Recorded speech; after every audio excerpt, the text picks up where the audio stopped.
Let's push it together. All right. 1, 2, 3!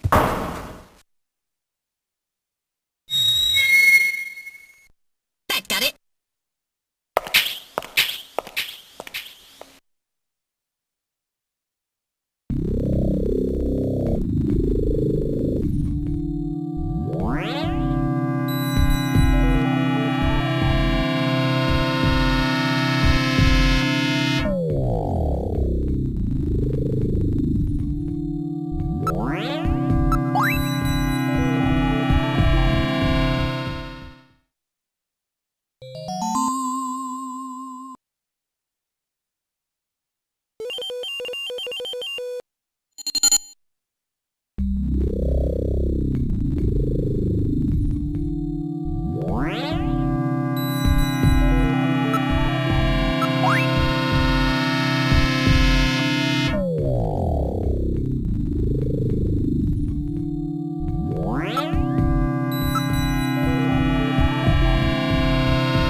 This is where they fuse the artificial skin onto the Snatcher's endostructure. First, they adjust the size of the still skinless Snatcher to the size of the individual who is to be snatched. The Snatcher's overall shape and size can be adjusted by expansion or contraction of sizing rods. Their sex is controlled by gender units, which are installed at this point. Then, the face is modified to match the intended victim by adjusting the size of the upper and lower jaw, cheekbones, temporal bones, and tooth alignment. Just like Gibson said, that means there are limits to the size of the people that they can snatch. That's right. The limits of the mechanism mean that they can't snatch children, the elderly, or people who are very tall or heavy. And this is where the artificial muscle's attached. Is it organic? No.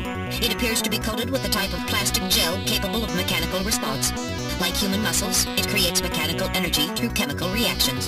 And this is where the artificial skin is attached. In order to prevent the synthetic cells, developed using biotechnological protein design techniques, from rejecting the inorganic material below, they attach it gradually over a number of days. And this is the stuff that gets cancer if they stay out in the sun too long. Finally, they attach body and scalp hair. The process involves transplant of synthetic hair follicles as well, so the hair will grow back if it's lost. What about scars or birthmarks? It would appear that they make those adjustments at this point in the process, as they would for wrinkles to simulate age.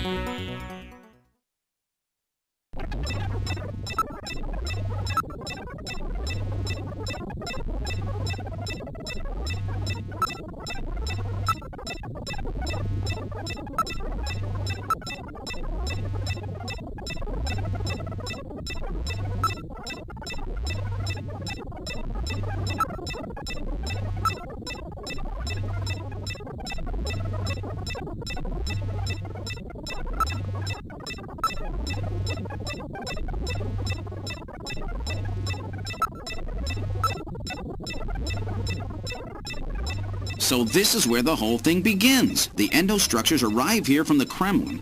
Then they convert them into copies of their victims. And finally, they head out into the city using the old subway system. With artificial skin maintenance being handled at Queen's Hospital. But who's behind all this? Gillian, look at this. There are some finished snatchers over here. Get a load of this. The U.S. President, the Prime Ministers of Japan, and the U.K.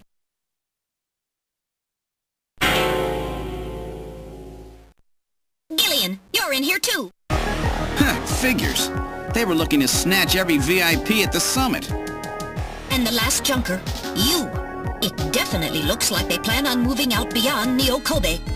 If they were to snatch every major world leader, they'd practically be able to control the planet. Still, that's odd. With their flawed skin, pulling something off like that would really be difficult. Shin said they had found the key to developing a perfect artificial skin. Maybe they've already produced it. No idea. But the number of snatchers here makes it clear that they're up to something new. Gillian, this is definitely their nest. We should destroy everything. Not yet. Not until we found Jamie. Metal, how much time do we have left? The summit should have begun by now. We don't have much time. And once our legal privileges are suspended, I won't be able to help. In fact, I'll be forced to restrain you. I know. If the military wants to avoid nukes and goes for a surgical strike on this facility, what would they likely use? Probably a phased particle beam from one of the attack satellites. A phased particle beam, huh? That'll wipe this complex right off the map. Everything, including the soil, will simply evaporate. The attack will leave just a large crater. Metal, can you convince them to give me another hour? Even 30 minutes will help. Understood. I'll try my best. And I'll try to find and rescue Jamie in that time. I can't transmit here due to interference from the Snow 9. I'll have to leave the area and then send the message. All right. Do it, Metal. Gillian, don't forget. 30 minutes. You must get out before then. I understand. Gillian, I'm sorry I couldn't help you better. Don't worry about it. I'll be able to move faster by myself anyway. 30 minutes should be plenty. Go, Metal! Yes, sir. Don't forget, 30 minutes!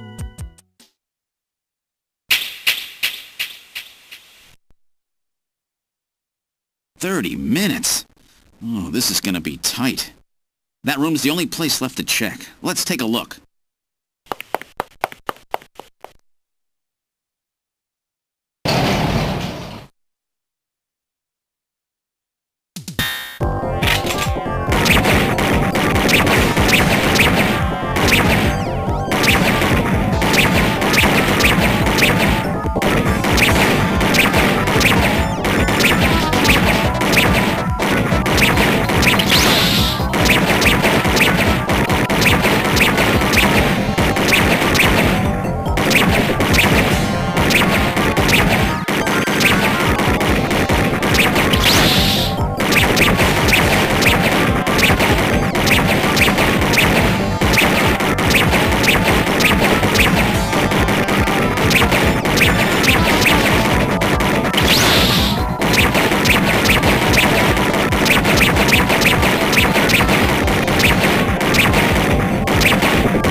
Whew. I wasn't ready for that. They almost got me.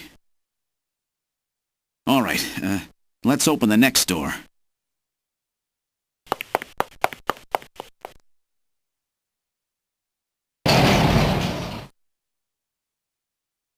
Doesn't look like there's anything here. Whoa!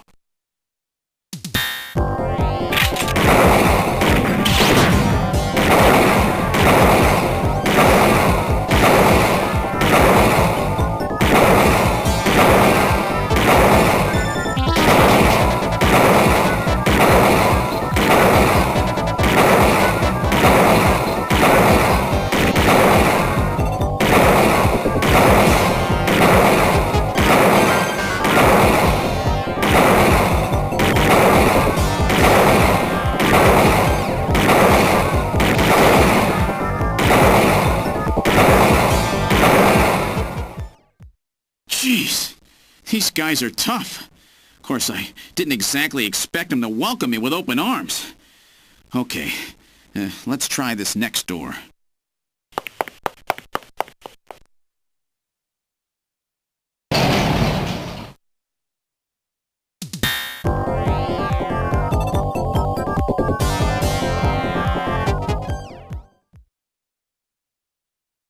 Jamie, are you all right? Gillian, you came for me. Are you hurt? No, they won't lay a finger on me. Not until the new artificial skin is completed anyway. Artificial skin research? You? Gillian, I've got my memory back. All of it. What happened? Tell me, Jamie. They said they'd kill him. They said they'd kill Harry. They forced me. I had to help them with the skin development. They said I had to help them because the professor was ill. Wasn't getting any better. Gillian, the engineer Harry, he's our son. He's been living on his own now for 50 years. Jamie, I'm afraid that Harry's... There was nothing I could do. They forced me. But I can't do it anymore. Jamie!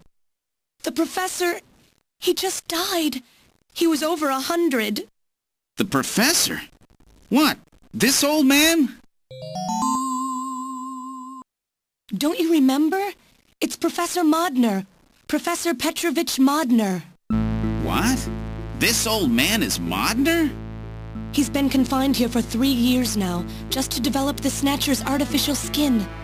Terrible. Doing that to your own father. Whose father? Jamie, I don't have any idea what you're talking about. You really can't remember, can you? Jamie, tell me. Tell me who I am. What were we doing at the Kremlin? Are you sure you really want me to, Gillian? It's all so awful, but if you must know, I'll tell you. Try to remain calm, okay? 56 years ago, you and I were involved in a top-secret Soviet project. It was still during the time of the Cold War. The gulf between East and West was as wide as ever. Everybody was worried about nukes. At that point, the world's armies were at their largest ever. Leaders still believed that a strong military meant a strong nation. There were rumors that there would be an agreement to end the production of nuclear weapons. On the other hand, the major powers like the US began to get involved in a space weapons race. But not the Soviets. The conservative despots in the Kremlin had another, completely different idea for gaining military superiority. A horrible plan, something no one else would think of. At that time, the countries of the communist bloc were facing an economic crisis. Popular movements pushing for democracy were springing up all over. Communism itself was facing extinction. Facing pressure from the reformers, the Kremlin began to panic. And that's when that horrible, childish plan was launched. And that was the Snatcher project. Replace your enemy's leaders with puppets of your own. Then you control their governments, their economies, take over a country from the inside out. That's right, Gillian. And to develop these robots, they assembled some of the most brilliant scientific minds from around the world. Some of them were even brought in against their will. At the crux of that development effort was a group called the Frankenstein Project Team. You and I were members of that team, Gillian. It was a 4-person team led by the late Professor Modner here. The robotics expert was Professor Modner himself. His son, Elijah Modner, handled genetics and microbiology.